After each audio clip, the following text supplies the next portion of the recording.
conversations. We are slowly going to get started here this morning. First and foremost, thanks Amy for bringing us in and having us this morning. We're super thankful that we get to spread the knowledge about nutrition and perimenopause with you guys, and hopefully you can take away something today and learn from it and build on it from there. I'm Lexi, this is Allie, okay? We are Flux Fitness and Nutrition. Fun fact, a little bit history about us. We did own a gym in the Cedarburg area. I had initially opened it back in 2017, okay? 2017, I opened it. And we were a CrossFit gym, CrossFit affiliates. We're big fans of CrossFit and what you guys do in here. We understand the importance of it. Now, you're doing a lot right just by being in this gym. Hopefully we can educate you a little bit on the nutrition front to put them together, okay? Like COVID timeline-ish, we both really started to dive into women's health. Both of our moms struggled with health issues in their own areas, and that kind of really opened our eyes as younger females at the time that there weren't a lot of resources for this population of women, right? So we started to become educated in it and educate ourselves through multiple certifications, most of them on the nutrition front, some of them on the fitness front, because at the time we were fitness coaches, right? And we probably had been talking back and forth on the fence for a while, and Amy knows the amount of hats you wear as gym owners, right? And so kudos to her for that, seriously. And we realized that if you want to be really good at one thing, you can't stretch yourself too thin. So we kind of made the tough decision a little over a year ago to close the gym and go all in on remote nutrition coaching with women. No offense, guys, we take those too, just not as many, right? And I don't think we've ever looked back to them. I don't regret it. Do you? Okay, yeah. So I have 2 fur babies at home. Allie has 2 actual kiddos at home, all right? So we do cover anywhere from perinatal nutrition to postpartum nutrition, perimenopause, since there is so much crossover, especially in today's day and age, to postmenopause. Okay, that is our niches as we continue to grow as coaches. So we will do our best to answer all of your questions today, but shocker, we don't know everything, all right? So, but we will answer your questions to the best of our abilities. Sound good? Okay. And again, if you missed it, I started early before everyone was here. If we didn't get your contact information before we started, please make sure we get your contact information before you leave today, because everything that we're going over on our presentation will be emailed to you guys. So if you want to take notes, great. I'm a huge pen and paper type person myself, but if you don't and you just want to be more present in the conversation, don't worry about it. The information will be emailed to you. Sound good? Okay, so that being said, I now need to put everybody on the spot, all right? Because we want to know why you're here. We want to know what brought you in today, and we like to get to know our audience. So I'm going to start with Eleanor herself. All I'm going to ask is that you say your name and say what brought you in this morning. Sound good? I'm Amy. Hi, Amy. It's going to be like an AA meeting for a couple minutes, all right? Yeah.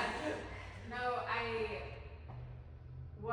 had been looking probably for the last year for different resources on this topic, specifically for women my age. I'm 41 and around them. And then you happened to reach out to me. So it was meant to be. There we go. Yeah. No, but I am a big advocate for fitness, but there's so much more that goes into that. And my goal is to continue to be able to do what I do in the gym, and nutrition is a huge part of that. And with my body changing, I would like to learn more information. Yeah. Thanks again for having us. We're happy to have you. Next up. I'm Jackie. I'm here because I'm in the throes of it. So, I just want to learn, and yes, also my body does not look the same as it did last year, and so I want to understand. Absolutely. Cool. Also the same as what Okay, there you go. That and yeah. yeah, as the years go, which I'm 45 now, I'm starting to notice like this belly that doesn't matter what I do, it just wants to keep full more and more. Obviously, I'm still eating the same as I've been eating for the last 45 years, so there's obviously something that I need to do different, I guess. Absolutely. All this. Cool. Next up. I'm Brock. Nice to meet you. Next to meet you, Brock. You're here. You just want to learn more about nutrition and perimenopause and nutrition.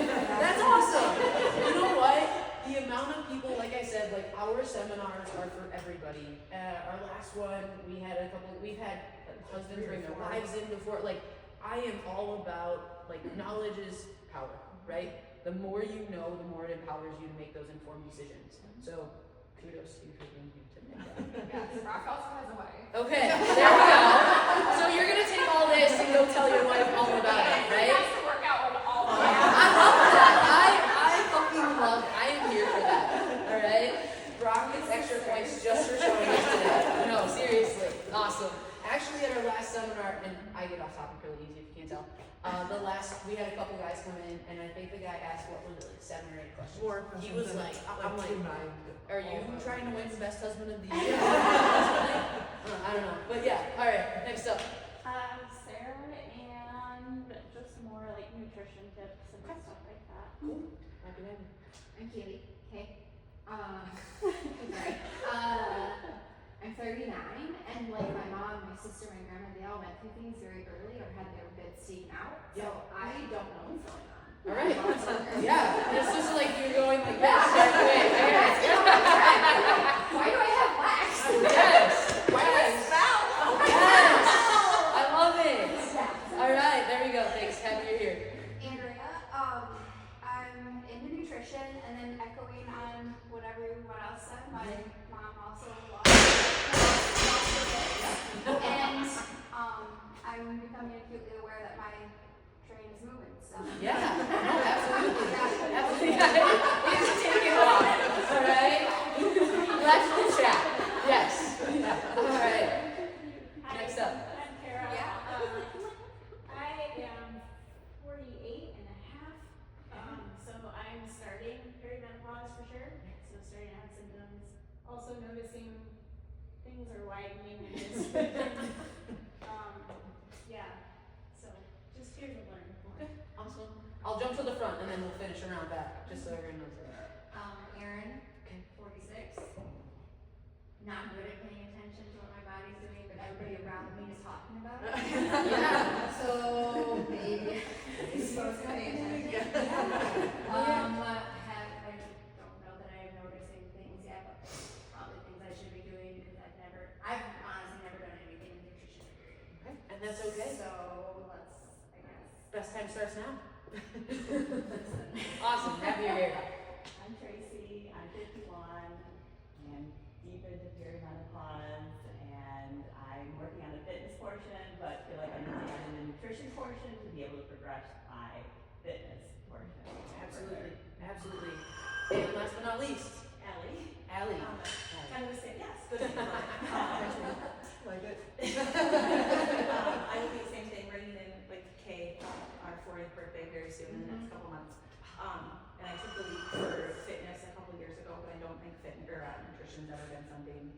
I feel like there's so much resources on the internet. You just read everything and you try it for a week, a month, but you have no idea what actually pertains to your body and your age. So lots of information.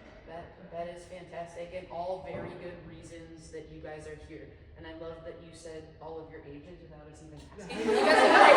All right, you guys look great for me, seriously.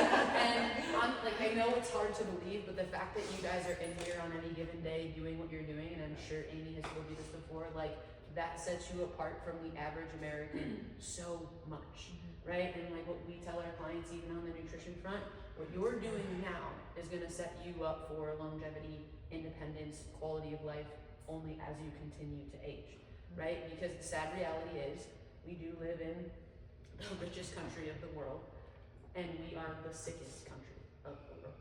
And that is through diet and lifestyle choices, right? We have everything available at our fingertips, yet we refuse to see it or always looking for the next quick fix, as I like to say. So with that being said, we're going to talk about the things that all brought you in here today and stop talking about ourselves, okay? So first and foremost, by a show of hands, who knows and can differentiate perimenopause to menopause? Raise your hand if you know, if you think you know. Menopause just one day, perimenopause is like 10 years. Gold star, alright? Perimenopause goes yes, okay? And before, I should have led with this, but we do like to keep this very informal. So ask all of the questions. All that I ask is just raise your hand before you have a question, because like I said, if you have a question, somebody else probably has said the same question. okay? But I forgot your name already because clearly these are good names. Jessica had its body. All right, perimenopause is anywhere from 6 to 10 years. The average female spends about 8 to 9 in it, and that's the reality. And you don't have to suffer through it, right? But as long as you do something about it, right? And then menopause is that 365-day point without a menstrual cycle for a female. So if you're throughout perimenopause, you should be, especially if you notice things are changing. There's apps and things that you can download. If you hit 9 months and you get your period, that clock starts over. Okay? I hate to be the bearer of bad news, but we are very realist when it comes to nutrition and talking that type of stuff through our clients. So then you are officially postmenopausal. Menopause lasts one single day. Okay? So before we get into the nitty-gritty of like the nutrition front, we're going to talk about hormones just a little bit, not too much, or else I'd be here all day. Okay? 3 hormones that I'm going to talk to you guys today about are estrogen, progesterone, and cortisol. All 3 trigger words, which I'm sure I say and makes the hair stand up on the back of your neck. Okay? So let's talk about estrogen. Most people don't know this, but maybe some do. A female produces 3 types of estrogen. Okay? And if your doctor hasn't told you that by now, you need to find a new, no, I'm just kidding. Don't find your doctor. But 3 types of estrogen. Okay? So you have E1, which is the most dominant form of estrogen post-menopause. Okay? And this is where women, as that E1 starts to increase, or not decrease at least, this is kind of what supports that menobelly, as we like to start to call it with a lot of our clients, and maybe some of you have talked about already starting to notice. Okay? With that production of E1 comes more belly fat gain in the region that was never before. And there are ways that you can go about through diet and lifestyle that we'll talk about to kind of help set that off. Okay? So E1, most dominant form postmenopausal. E2 is the main source of estrogen that you get up until perimenopause, essentially. So I want you to think of E2 as the equivalent to women as what testosterone is to men. Yes, women produce testosterone, not as much as right. But we do produce low levels of testosterone. All right, it doesn't really become relative that much throughout perimenopause till postmenopausal. Get into HRT again. I could be here all day talking about it, but I'm not going to overcomplicate it. So think E2 is the equivalent to testosterone for women. This is important for bone density, muscle mass, metabolism, skin health, you name it. E2 is like our go-go juice. Well, guess what? As we go into perimenopause, it starts to decline. All right, by the time you hit menopause, it is essentially flatlined. Okay, so how do we help combat our body composition, muscle mass, things like that? Again, through diet and exercise. We can help combat that E2. Okay, so before you could maybe make sorry I swear a lot, a shittier nutrition decision throughout the day, and your hormones are going to help kind of balance that out. As you get into perimenopause, that hormone production is no longer there, and it kind of calls out your diet and lifestyle choices, right? The things, I know, I like you already, okay? So we have to be a little bit more aware of when you get rather than when we're 30, okay? And that's just the truth, and that's just the reality of, I don't know why it's we have to shave our legs already as it is, and then we have to deal with this crap, right? You don't have to, you're right, you don't have to. But, yeah, so, and then we have E3, which is the most predominant form of estrogen during pregnancy. If you're trying to have kiddos, if you're trying to remain fertile and things like that, which is something that these types of populations aren't really concerned with, so we're not going to talk about that today. If you have individual concerns with fertility, please talk to us after, because we absolutely do help clients with that too, okay? So, estrogen, E1, most dominant form postmenopausal. E2, most dominant form up until perimenopause. E3, most important form of estrogen when you're trying to go into pregnancy and things like that, okay? So, progesterone. I want you to think of progesterone as the calm, cool, and collective style hormone. This, as well as E2, decreases through perimenopause. Some perimenopausal symptoms, okay? If you have PMS symptoms around your period, they are exacerbated. Or maybe you didn't have any sort of PMS symptoms before, and now you do, and you feel like an unhinged 13-year-old. That's valid. All right, it's not you, it's your hormones. Okay, maybe you're more irritable with people around you. Maybe you're not getting as good of sleep quality as you once were before. Maybe you're having cravings like you didn't have before because your blood sugar is more erratic because that hormone is decreasing. Again, this can be helped and lessened through proper nutrition and exercise. Okay, so progesterone no longer really happening. Now we're going to talk about cortisol a little bit. So because we have E2 and progesterone declining, I think cortisol gets a really bad rep on the internet. Let me start with that first because it's a clickbait word right now. But cortisol is one of the really big reasons like you're alive. Okay, cortisol is important, but with too much of anything, it's probably not a good thing, right? So you have something called your allostatic load of cortisol, which is the amount of cortisol that your body can handle on a given day. Now, your body cannot differentiate stress from a fight with a coworker, relative, husband, kid versus a workout. They are both stressors on your body. So you have to keep that in mind because we have become so used to, I guess, living at such a heightened stress level, right? And a lot of our clients don't even realize all the stressors that are going on in your life. Whether you have kids, whether you have a job, if you're in a relationship, if you work out, you have both good stress and bad stress that add up collectively throughout the day, hence your allostatic load of cortisol, right? So your cortisol should naturally peak about an hour to an hour and a half after waking. This gives you that fight or flight. If something's coming at you or someone throws a marker at you across the room in class, like, you gotta get out of the way. That cortisol helps give you that go-go juice, right? But through diet and lifestyle choices, those cortisol levels can fluctuate dependent on your stress and then cause things like restlessness through the night. So you're not getting into that REM sleep cycle that allows everything to decompress, that allows your cortisol levels to come back down so you can function properly the next day and not wake up feeling like a crazed mad woman.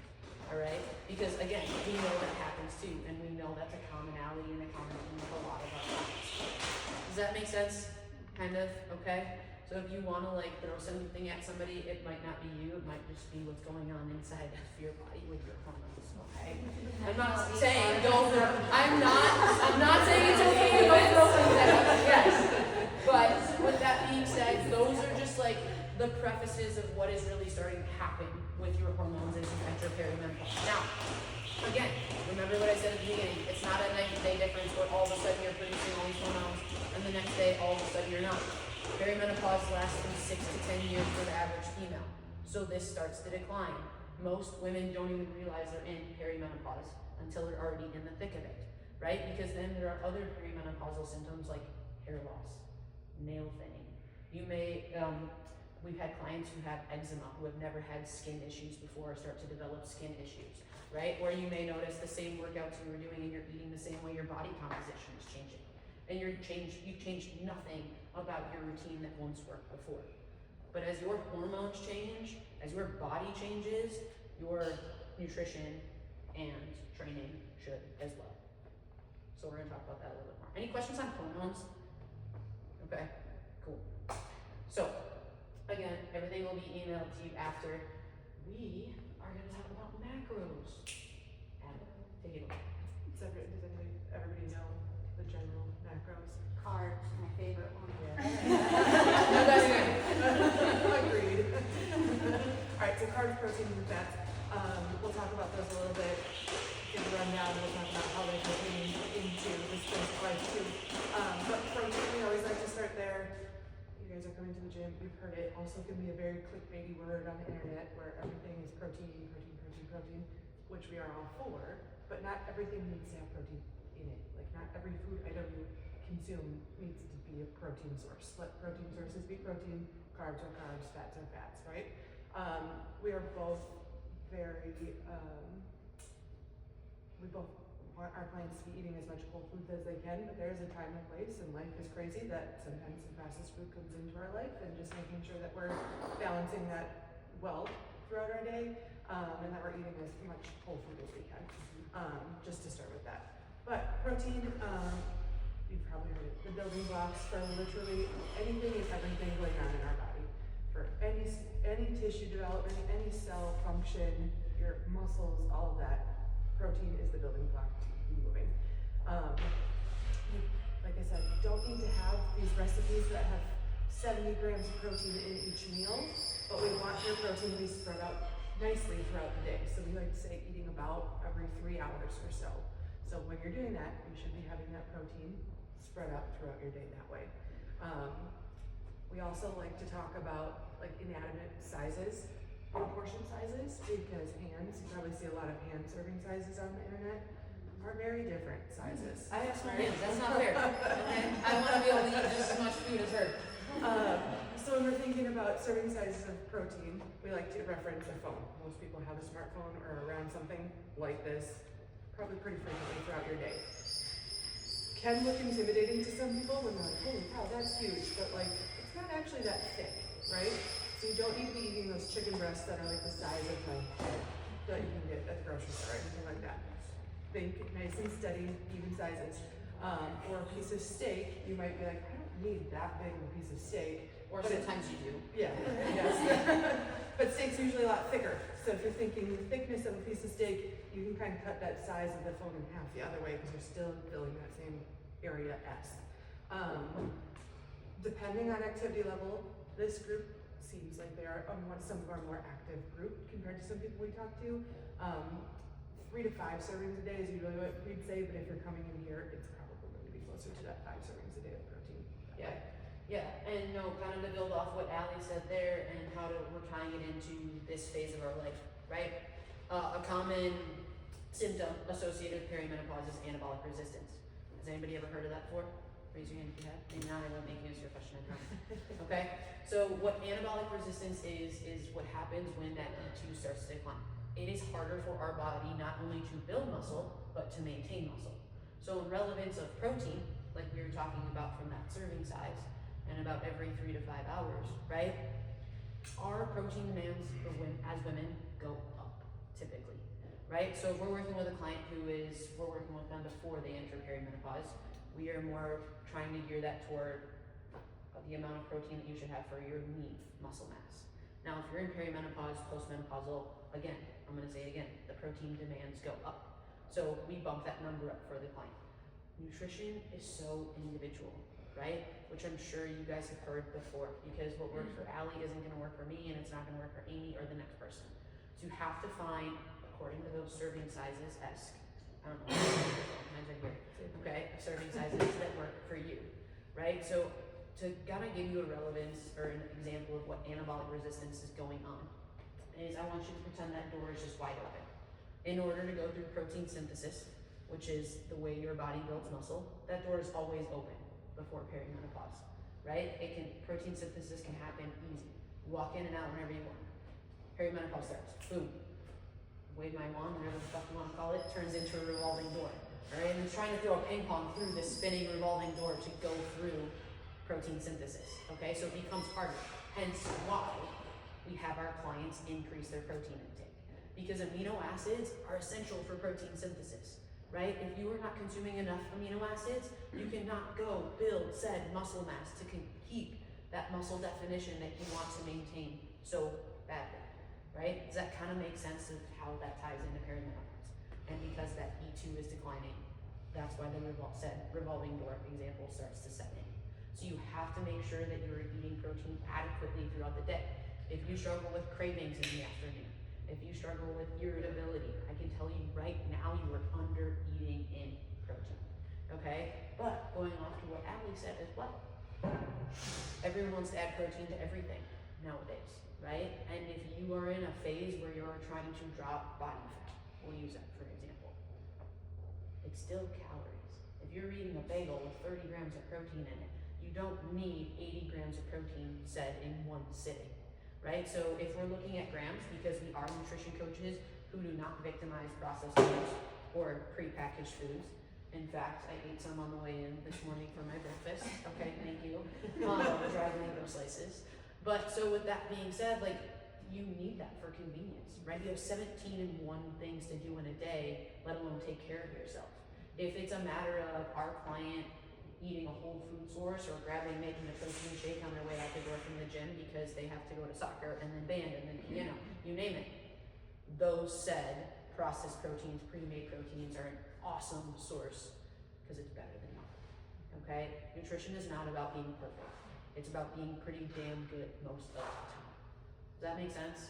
So if you don't get anything else out of this seminar, know that protein is so important, but spread evenly throughout the day to maintain those blood sugar levels, to help with irritability, to help with crashes, to help with sleep at the end of the night, and help with satiety, right? If you're somebody who's like, man, I always feel hungry, I always feel like I can snack, you're probably not eating enough protein. Protein is the most satiating macro out of the three, okay? Start there and build off of that. Any questions on protein? What about something like milk? Like, I happen to love milk. Yeah. So, Me is too. milk a decent protein Yeah, source? so that's a good question, right? In relevance to said phone, right? Or a protein serving, I'm not sure how I could get Greek yogurt to look like my phone, Right. but Honey. try to freeze it, maybe? Okay, I don't know. So if we're looking in terms of grams, depending on the individual, it's about 25 to 35 grams per serving, again, in relevance to that individual client, right? So for you, milk, I would say that could be part of your protein serving, but an average cup of milk is gonna give you about 12 to 14 grams of protein, which in our opinion, and please know everything we're pushing today, we know is not the end all be all. This is just the way we coach and this is just one perspective. I would say you would want to add something in addition to that milk as your protein source.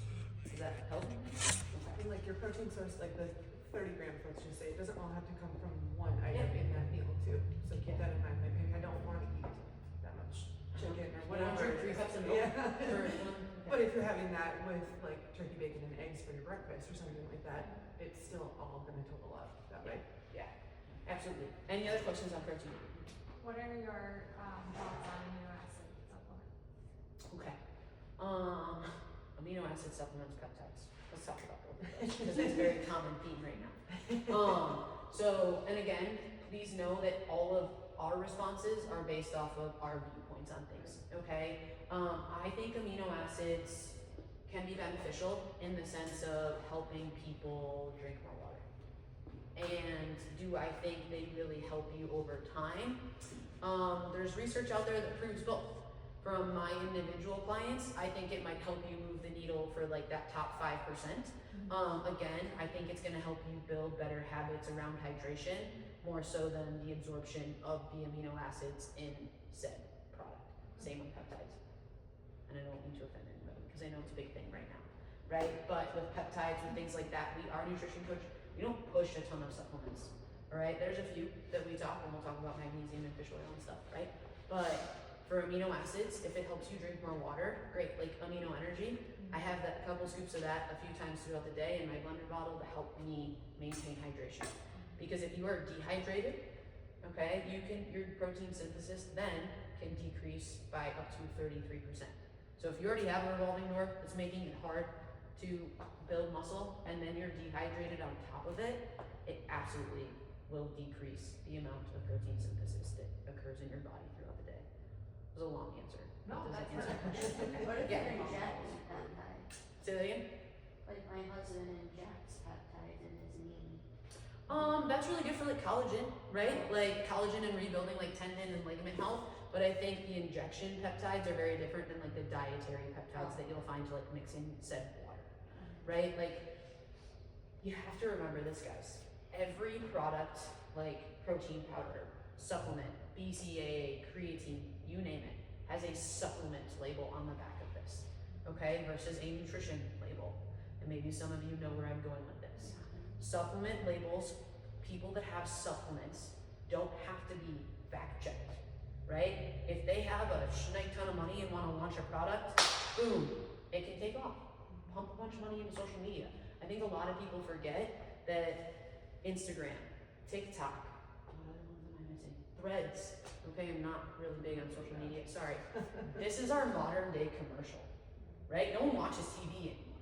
But you have to remember the people that are talking about all these supplements out there that work, or I had another client ask me about this protein powder with fiber in it, and I'm like, You could pay $90 for that bag of protein, or you could eat vegetables and sweet potatoes, right? And those are the modern day commercials. These people make money off of these little TikTok videos, 30-second, this 30-day shred, whatever. So start with what the world gives you, right? Start with your nutrition and build off there. There are instances where peptides said could help somebody. There are instances where a BCAA supplement or X, Y, and Z supplement could help somebody. But if you're not starting in the foundation, just like in the gym, if you don't know how to air squat, you should not be barbell back squatting. You should not be front squatting, right? If you can't overhead squat a PVC pipe, you should not be overhead squatting with a barbell. You start with your foundation in the gym. You should start with your foundation in nutrition, just the same. See, I told you I'd get off topic. Okay. Any other questions on protein? Okay, so I struggle a lot with protein because it affects other life choices I have, which is vegetarian and also don't like buying plastic. Okay. I don't think it's being recycled right the way we think it is. So that makes like all these One day I brought this like, I mean, certain containers every now and then, like if we're taking like Greek yogurt, right? Yeah. That should be a fix for me. Yeah. But it's not Right. because that's a million little containers, and then my guilt spike is enormous with that as a supplement. So like, I feel like there's no path forward for me, like to really get any. I mean, you're commenting about the milk, and I'm like, shit, I'm not eating. You know what I mean? Yeah. Like, I'm literally like. I am buying milk in glass bottles. It's but I think you're right. You're like, the amount of grams of protein that you're getting from that, I'm not even. You're like, I'm not even getting any of that. I probably don't get enough Protein in general. protein in general, much less the conversation we're having with those other blocks I have on my lifestyle. So Yeah. It's tough. it feels like there's no difficult, right? Well, and this is why like our company exists, right? Because it takes somebody's individual hurdles and we work through said hurdles based off of that individual. But if I'm being put on the spot and off the top of my head, right? Edamame, great vegetarian protein source, right? It never feels like it hits the numbers you all like kind of want though, right? Like in terms of I mean, part of my breakfast this morning was dried edamame, if I'm being full transparency, and like a third cup of dried edamame gives you about 14 grams of protein. So again, this is why we push serving sizes and really make our clients aware, because getting said protein serving size, I don't think is as hard as people make it out to be, because people on the internet make you think like 80 grams of protein per serving, 50 grams of protein per serving. Again, our clients range depending on their muscle mass, because that's going to directly reflect you as an individual, right? I know Oberweis as a company delivers milk to people's door in glass bottles, right? Whole milk is a great protein source. So if you're willing to, I guess, try different protein sources, we can talk after too. But like beans and rice, quinoa is another great one. So like, and those things can be made at home. I have clients who literally make their own Greek yogurt at home in their instant pot. I don't know how to do it. I won't trust myself, but they do that, right? Because they like to do those things. So like, you can take the middleman and the plastic thing for you out of there and try to make certain things work for yourself. Does that help?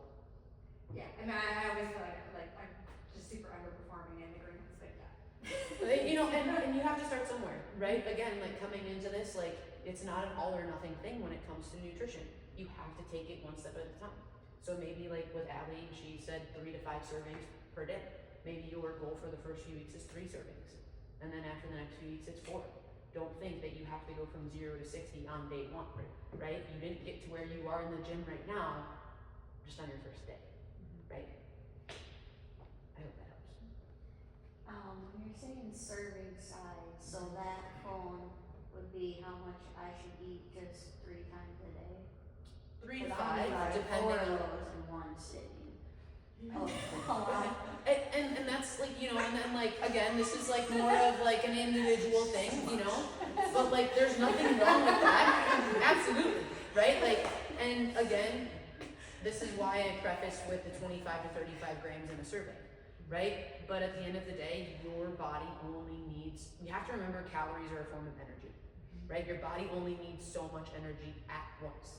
But if you're famished by 4 p.m. and you've been eating like a jerk or treating your body like a jerk and avoiding meals all morning, yeah, no shit, you're hungry by 4 p.m. and can probably take 4 or 5 of these down, right? And then everyone starts to focus on protein and they forget about carbs, they forget about fats, they forget about fiber, because there's this big push for protein on social media right now, and there's so many other things that are important around nutrition. Said client, I'm gonna call you out really quick. Let's say you have 4 chicken breasts, right? Protein is satiating, but if you don't have fiber to slow down digestion, if you don't have fats to slow down digestion, if you don't have carbs to fuel your muscles, that's not gonna keep you full. If I just ate a bag of beef jerky, like, that's not gonna keep me full at night, but I don't know. I'm just gonna say this for the sake of right now. It's not gonna keep me full that long versus building a meal entirely around it.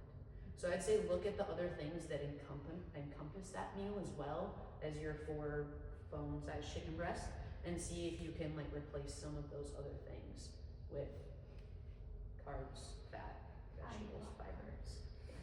Probably 4 of those carbs in one sitting. We'll talk. All right. Any other questions? Any other questions on protein? Okay. I promise we'll get to the next thing. Who said they like bread? Me. Okay. There we go. All right. And hands up if you like bread. I'll put both of mine down. All right. Allie makes some awesome sourdough all on her side. Anyway, carbs, they're our body's favorite source of energy, for everything, brain power, energy in the gym, expenditure, anything that we're doing, we're going to utilize the carbs first for that energy, and if we're under eating on carbs, we're then going to go to our muscles, and our protein we're already struggling to grow muscles, and if we're not eating enough carbs to fuel our body for the energy it needs for the day, it's going to start taking away from our muscle and our protein that way. So carbs are actually very important. There tends to be a theme of overeating carbs just because they tend to be the quick and easy grab and go items in our lives, and also because they taste good. Like, I'm not gonna lie about it, they're good. But it's just starting to use those, and Lexi will talk on it too, starting to use those carbohydrates to help fuel our day at the appropriate times becomes a lot more important, and being aware of when we're eating those carbs. We also will get into like vegetables versus like special K cereal. Very different times of day we can be eating those, and we'll also challenge people that you can't overeat on vegetables. If you do, let us know. But that's usually what we say to fill our plates. It's also really important to get a very diverse amount of carbs and variety of carbs throughout our day to help our gut flora and our gut microbiome, to help keep us full, to help keep things moving through, to help all of that energy. If our gut is unhappy, the rest of us is going to be unhappy throughout the day too. And it's going to make some of those other symptoms accentuated at that point. So Yeah, and to like tie into what Alex said a little bit is, if your gut is unhealthy, your body will be unhealthy and unhappy, right? So you have something called your vagus nerve, which I promise I won't get on a wormhole, but most of your serotonin, not dopamine, serotonin, is released through your gut, okay? And that feel good in your gut, when you fuel your gut correctly, sends that serotonin up to your brain, and that feel good hormone, okay, feel good. And this is why a lot of our clients who do start working with us and just being more mindful of your food choices, you start to feel better. It's not a placebo effect, it's actually happening, right? So starting there and talking about carbohydrate sources, we do like to differentiate from fibrous carbs and starchy carbs to our clients, especially in perimenopause. Why? Insulin resistance, okay? And what does that mean? I want you to think of insulin. There's a lot out there about insulin, it's very important. But from a nutrition standpoint right now, insulin is what delivers the carbs to your cells. And like Allie said, our muscles, but also our brains, are reliant on glucose to function throughout the day. So again, if you have erratic cravings at night, especially like after dinner, and you become like a trash panda, and you're like, okay, I'll take this. All right, go into the couch. Yeah, okay, if that rings a bell too. If your sleep is shit, you're probably under eating in carbs. Okay, if you have trouble paying attention, what did I just say? Your brain prefers carbs as an energy source. So a lot of women think like they have ADHD or ADD, I can't pay attention. You need more carbs. Okay, at least start there. There's always those outliers, right?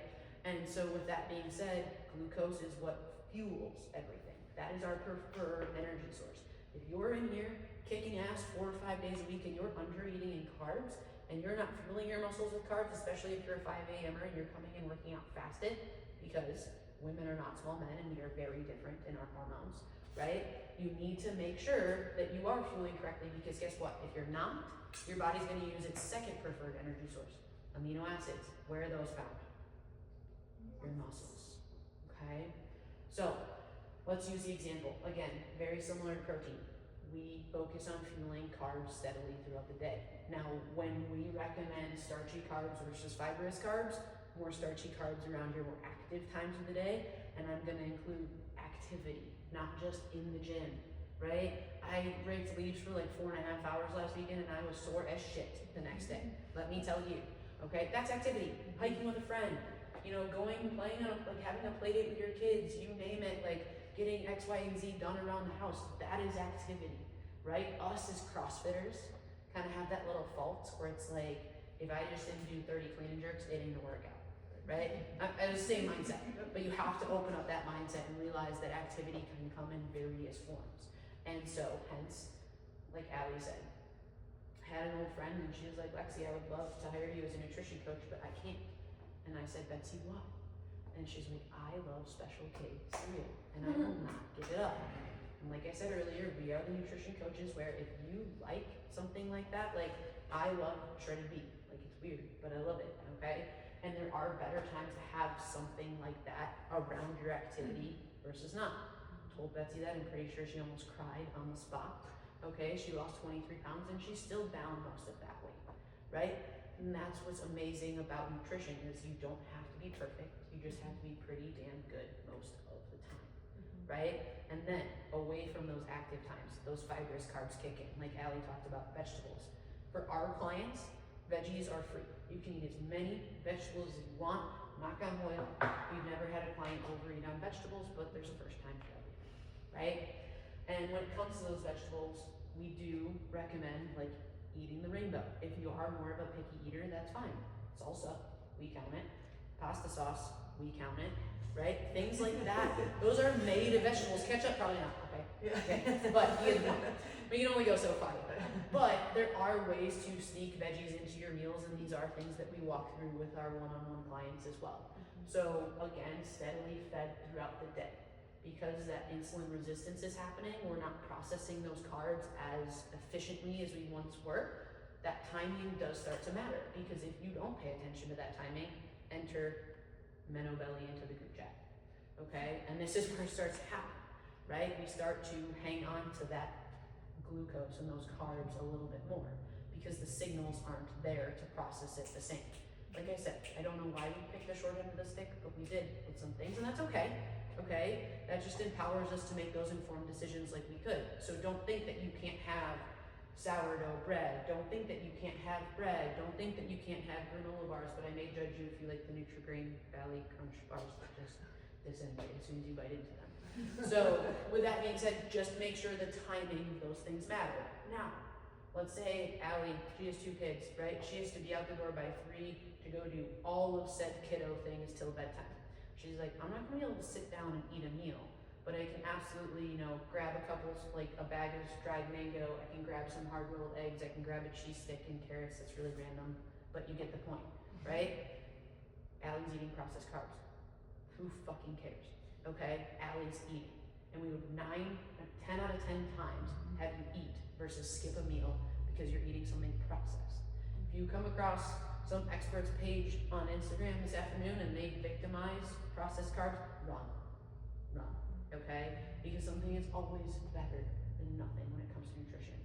We send a client Culver's. I sent a client to Culver's yesterday because she was on her way home, she was exhausted, she was coming off her shift, she's a shift worker, and she didn't have the mental capacity to think about what she wanted to even make when she got home. There are options out there. They are in front of your face. We just need to open our eyes a little bit, right? So with that being said, carbs are essential. You need them. So many women that we start working with eat more carbs after they start working with us, and their body composition improves, okay? But timing matters, for sure, when it comes to this macronutrient specifically. Does that make sense? Any questions on carbs? You guys can eat bread, okay? Just be mindful of when you eat it, okay? Serving sizes, we usually refer to, I didn't say this earlier, we usually refer to like a baseball size, again, because cups of hands are all different. And 3 to 5 servings, and that's those non-veggie carbs that we're talking about, those 3 to 5 servings. Also, if you're a morning workout person, please have some carbs before you do your workout in the morning. Wait, I have a question. Alright, answer my question first and then she'll answer your question. I can't eat before I work out. Oh, there's gonna be something that it'll be trial and error for sure. Some people do. I can eat, I know Lexi can eat, and we can go work out, but Oh, I can eat. that also probably came with years of practice and trial and error on both of our ends. But there are things you can add to your water too. Don't be afraid of, again, it will be a little bit processed, but again, you're getting that energy from something like a carb drink mix that way, and still getting something in. Again, something is better than nothing. Who's heard of the brand BPN? Anybody? No? Okay, well, okay, never mind. But, okay, so there's a brand out there, there's a few brands we'll link them in your follow-up email of just liquid carbs, because waking up, like Ali said, putting a little liquid carb in your water bottle when you wake up at 4:20 for the 5 o'clock class, and sipping on that. When we say carbs before workout, it doesn't need to be like a whole of rice or a whole loaf of bread. Just needs to be about 15 to 20 grams of carbs, just to give you a little bit of glucose, like go-go juice. Okay? A little bit of Gatorade, works, Yeah. something like that. G2, any type of that stuff. Okay? And then just continually sip on it throughout the workout, because for those morning people, have you ever hit, or maybe afternoon people, depending on how you were feeling right now, we've had like clients where it's like they hit the point of like bonking out. You get super lightheaded, you see star, and it's not just because you did Fran, okay? It's like middle of the class in your strength training or something like that, and you get super lightheaded. Or you go to pick up a dumbbell that's like 5 pounds and it feels like 20, right? Your muscles don't have glucose. They're trying to tell you something, okay? Questions on carbs? Anybody? Did that help answer your questions? Yeah, carbs are great. They are good for you, okay? But there's a time and a place to have certain ones for sure. And then fats. So last macronutrient, fats. They are very important to our bodies.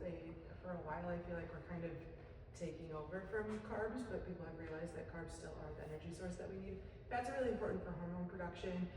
They're really important to help us absorb certain vitamins and minerals from our diet too. But my caveat with this is we don't talk about tracking exact macros or anything like that with our clients. But to preface, carbs and protein are 4 grams, or 4 calories per gram. I can get my things in order. 4 calories per gram, where fats are 9 calories per gram. So that is more than double for the same gram. So it can add up really fast. Fats, just like carbs, in my opinion, usually are pretty good. I like things that have fats in them, like Bacon. yeah, cheese, stuff like that. It just adds up really quick.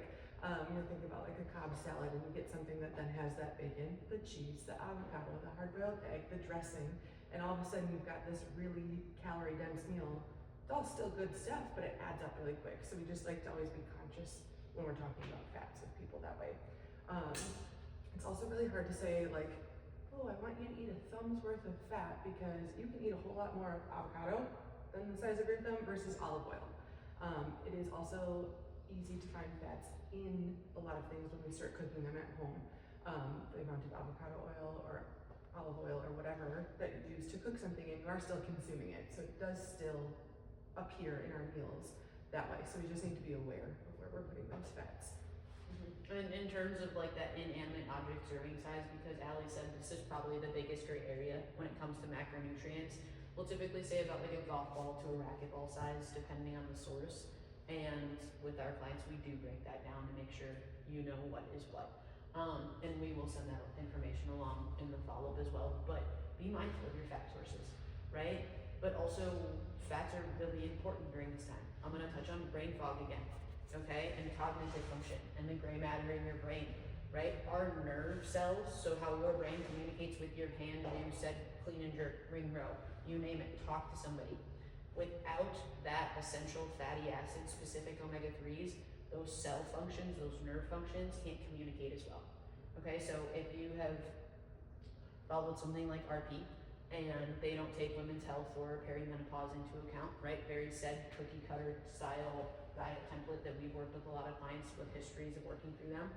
Fats is something that they cut astronomically, right? Especially for women. And again, women are not small men, you guys, okay? We need to eat healthy fats. If you're somebody who suffers from like joint stiffness or pain, right? You're probably under eating in fats. Fats lubricate our cells, okay? There are only certain vitamins, like Allie said, that are absorbable with fat intake, specifically vitamins A, E, K, and D.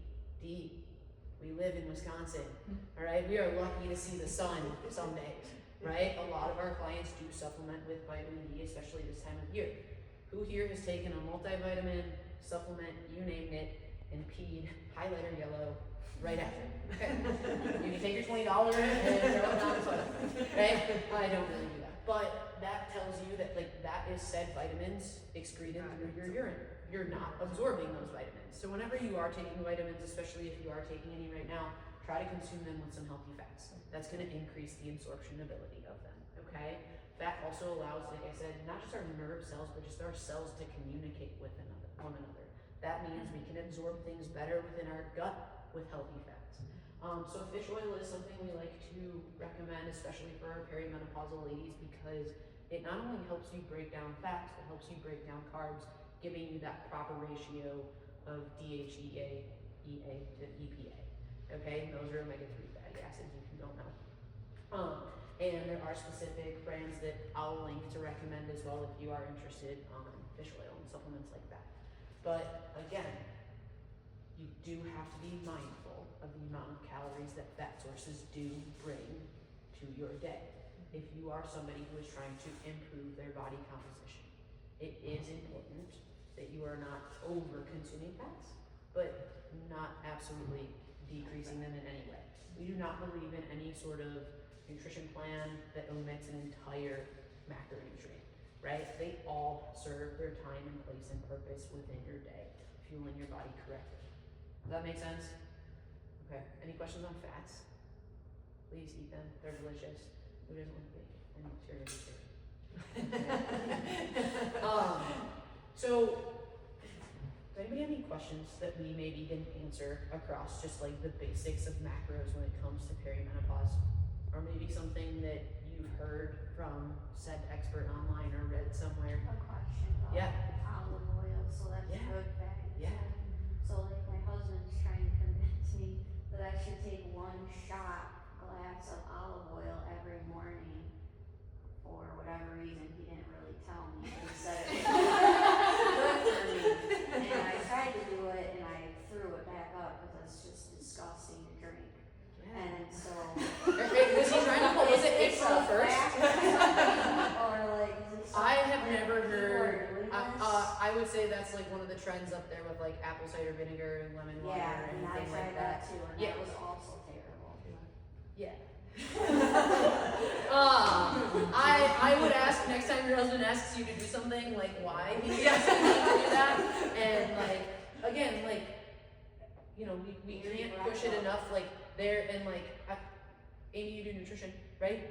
And there are so many people within the nutrition space on social media right now, and so many experts and things like that. Educate yourselves before you take advice from said person. No offense to your husband, right? Know your sources. That's all you can do, right? Because if you are following somebody's 30-day shred online because some chick has a 6-pack, great. I want to look what the other 23 hours of her day looks like off camera, off social media, off her 2-minute Instagram reel. Because you know it's sad, but the highest percentage of, I'm gonna call it, I don't know why I can't think of it, like anorexia, orthorexia, things like that, right?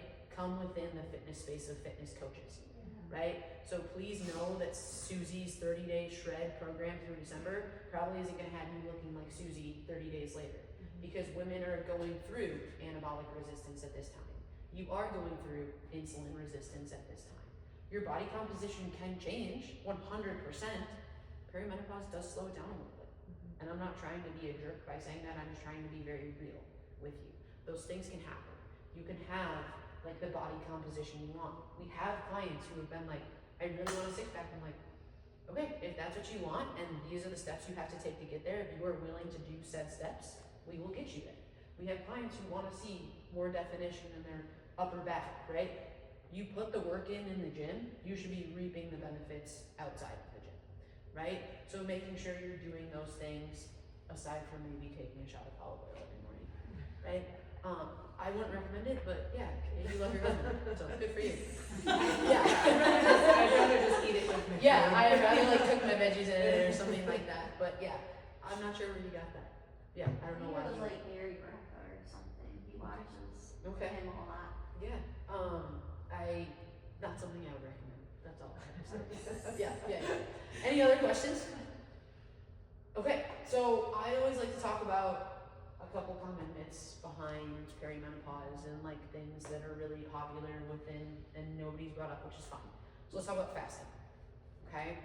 So fasting is a really big thing right now in the nutrition space and not something that we believe on or believe in at all. Because if you look at the research, a lot of it is beneficial for men. There is not a lot out there that is beneficial for women long term. Okay, anybody can put you on a crash diet for 2 or 3 weeks around fasting and you're going to lose weight, probably, because the time frame of when you're eating is less. So you're more likely to eat less said calories, okay? Long term is royally going to fuck your hormone production, okay? And that's the best way I'm gonna put it because like that's how detrimental it can be. All right, then you're trying to pull your hormones back up. If you walk 10 years into the woods, it's gonna take you that amount of time to walk back out. And we are already very sensitive. Our bodies have to feel seen, they have to feel heard, they have to feel validated. You're basically a teenager again, okay? So with that being said, what fasting does, right, is the blood sugar thing. Your blood sugar is already erratic because of your hormone production. Fasting can absolutely affect those blood sugar levels. If you are only eating in a 6-hour window, but let's say that 6-hour window is centralized around your 4 p.m. workout class that you do every day, which is smart, okay? But you come to Saturday morning class and work out. Are you not gonna eat for 6 hours after you work out? When you work out, you're going to create the potential to build muscle. How you fuel the other 23 hours of the day around your workout dictates whether you build said muscle. So if you've created those micro tears from your workout, you're now delaying that recovery process 6 hours just to wait to your fasting window. Let's say your fasting window's in the morning because you work out in the morning, right? You're gonna go to Thanksgiving next week. Are you gonna sit there, not work, right? And then you've already messed up your fasting routine. Your body needs to be fed consistently and on a regular schedule throughout perimenopause, and it will respond 10 times better. Your meals have to be perfect? No. Do they have to be at the exact same time every day? No. But it should be about every 3 to 5 hours you are fueling your body. Okay? And most people fast. Yeah, I was gonna say, naturally fast throughout the night anyway, right? If you eat dinner at 6 o'clock at night, I mean, again, if you're waking up at 4 to come to a 5 o'clock workout, you might be eating something a little bit earlier, but breakfast that many times before 6 a.m., not usually, every once in a while maybe, but you're getting kind of your own natural 12-hour fast that way. Maybe a little bit more, maybe a little bit less. It's also really good, back to cortisol, to help keep your circadian rhythm and eat, excuse me, like eat with the daylight, eat with the sun. That helps your hormones production that way, and it helps your cortisol come back down in the morning after that spike. If you get some sunlight, get some food in your body, so your body knows it's safe and it's time to function for the day. So eating with the sun essentially can help with a lot of those things too and give you that natural fast. Yeah. So 10 out of 10 don't recommend, but if you want to start a fast tomorrow, that's your choice. Okay? Another thing that's super common with menopause is my metabolism slows down and I gain a ton of weight. Okay? And please don't throw anything at me. Okay? I make the argument that that is not the entire reason you have said gained 20, 30, 40 pounds. Your metabolism is directly reflected off of the amount of skeletal muscle mass you have. Okay? The more, you have something called your basal metabolic rate, which is the amount of calories you burn in a given day just to exist. Your basal metabolic rate, again, is directly reflected based off of the amount of muscle mass you have. If I have 2 clients, they are both 150 pounds. One client has 100 pounds of muscle mass. One client has 70 pounds of muscle mass. Said client A is going to burn an astronomical amount of calories more than said client B. On average, okay, a pound of muscle burns about 5 to 6 calories per minute. Okay, fact check me, you can. On average, a pound of fat burns about 1.5 calories per minute. Does that make sense? Okay, muscles are in a constant catabolic state, which means they're always going through protein synthesis. They always need fuel to maintain said muscle mass. That is why that basal metabolic rate increases. You need more calories to maintain the amount of muscle mass you have, where fat mass is more sedentary. Shocker. Okay, so what typically starts to happen during perimenopause is women are afraid they're going to get bulky and they don't want to lift heavy.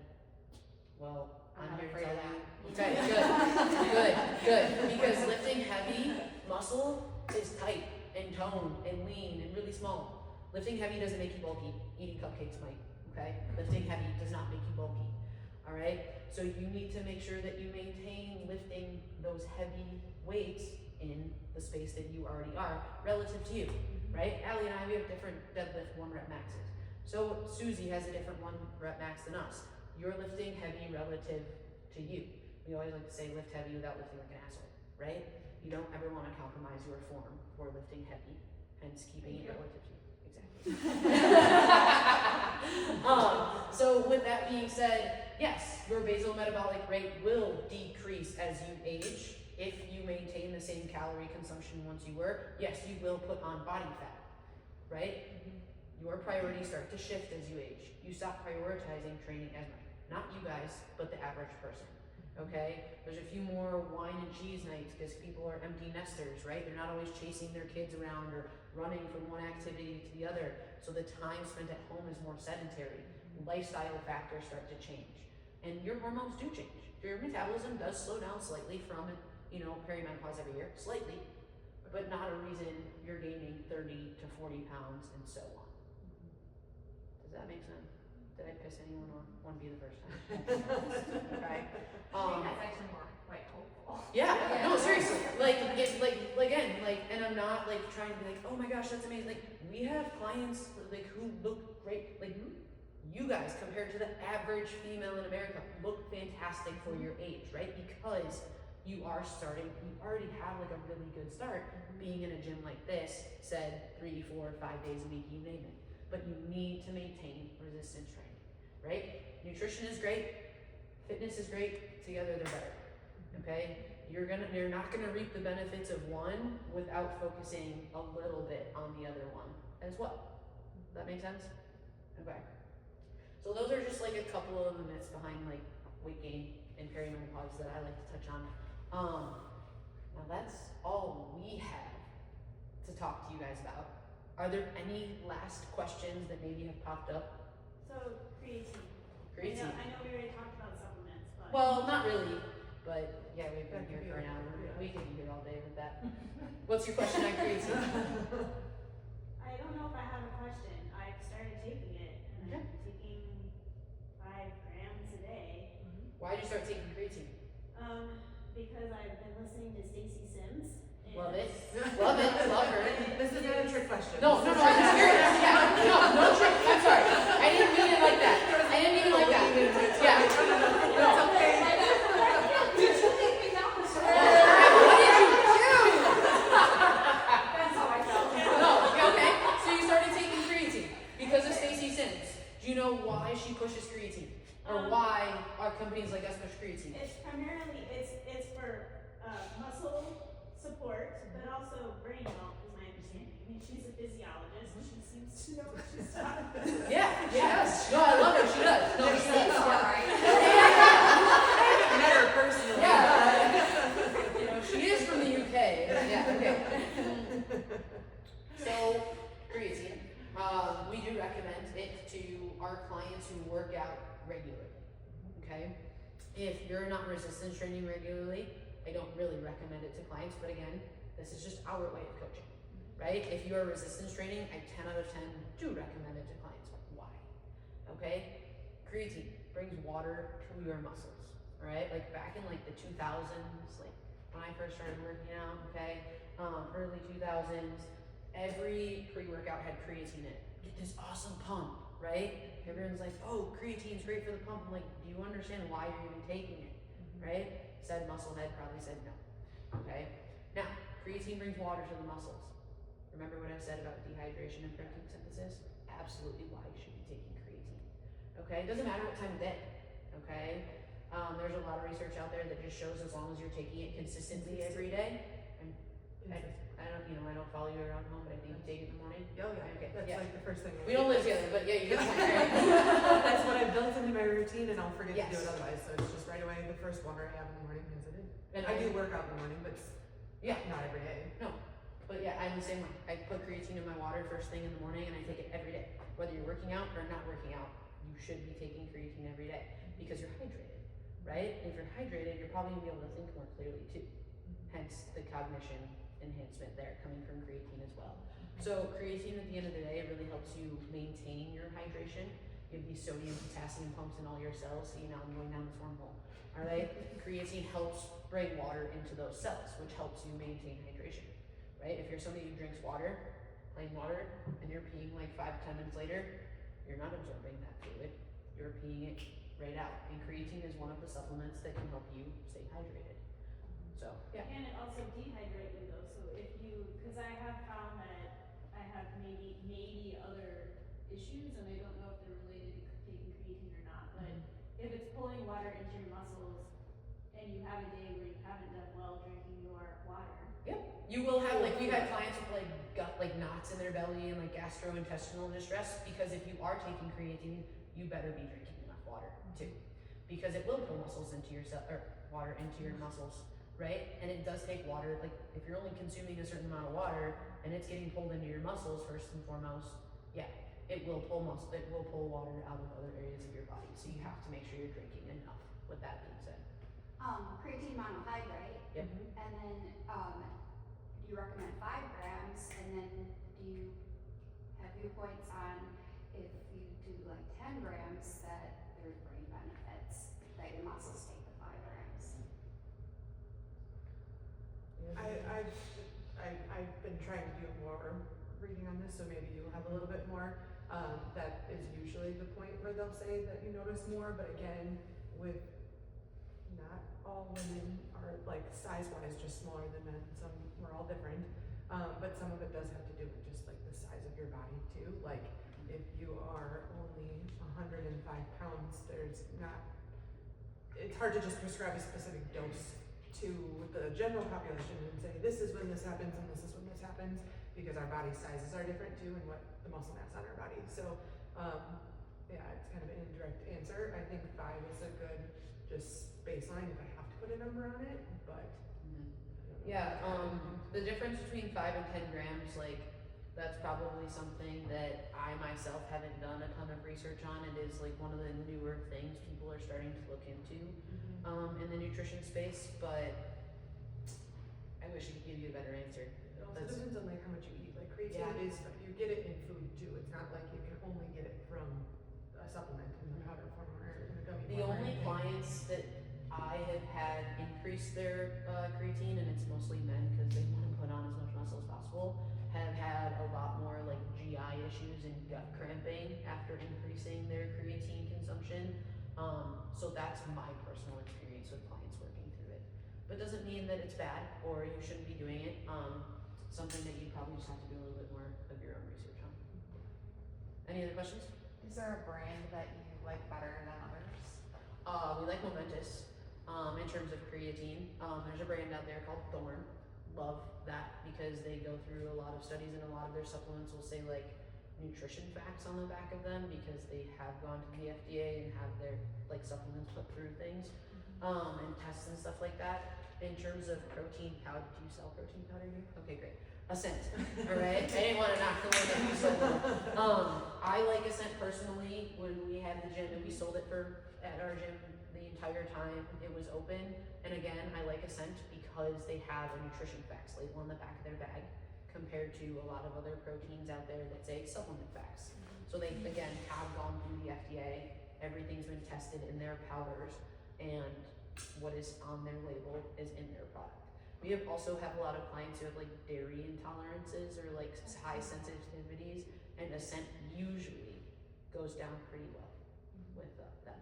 With the creatine, I always like to say baseline, creatine monohydrate. You don't need, excuse me, a creatine with a bunch of other stuff in it. Just get pure creatine monohydrate.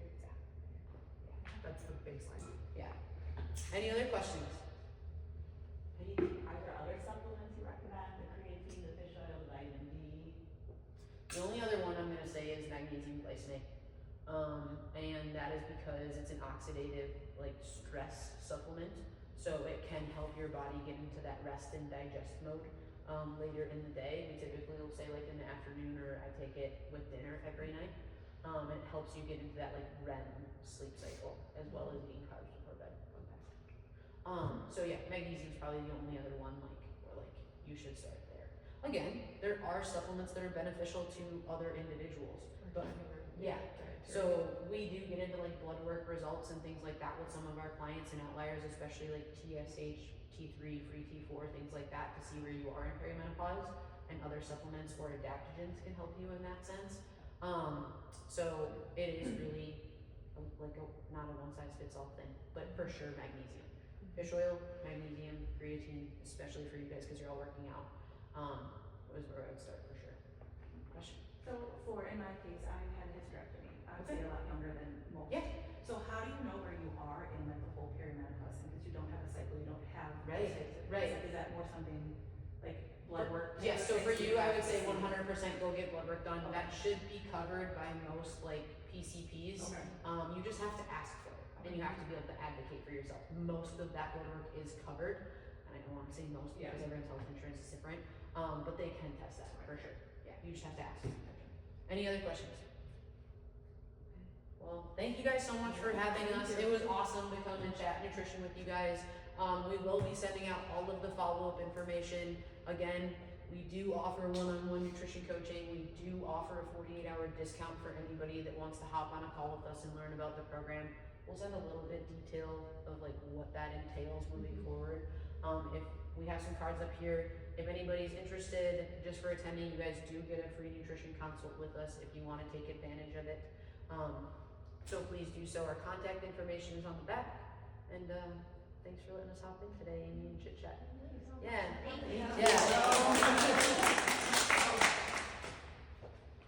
Enjoy the rest of your Saturday, guys. It's Saturday, right? Do you guys have a list? So there was a list that we to get the Oh my gosh, yeah. Yeah. Very good. Did they say card? Oh, yeah, I mean, this is just, and that's, all of our contact information